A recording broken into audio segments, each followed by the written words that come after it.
Ang kanyang dating mapagmahal na tinig ay napalitan ng mababang halakhak ng kalungkutan.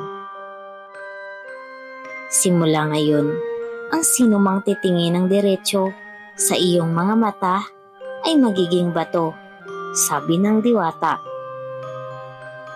Napaiyak si Medusa at tumakbo palayo. Wala siyang nais kundi bumalik sa dati. Ngunit natatakot siyang may masaktan. Pumunta si Medusa sa isang liblib na kuweba sa gilid ng bangin.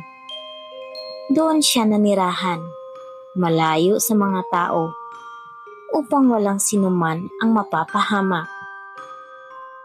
Sa bawat araw na lumipas, wala siyang ibang ginawa kundi umiyak at humihingi ng tawad kahit wala naman siyang ginawang masama. Isang araw, may batang naligaw papunta sa kuweba. Nang marinig ni Medusa ang pag-iyak nito, nagdalawang isip siya. Kung lalapit ako, baka magiging bato siya, bulong niya. Pero nanaig ang kanyang kabutihan. Mula sa dilim, siya ay nagsalita. Huwag kang matatakot. Lumabas ka sa kuweba. Doon kita matutulungan. Sumunod ang bata at nailigtas mula sa bangin dahil sa paggabay ni Medusa. At doon nagsimula ang usap-usapang kumakalat.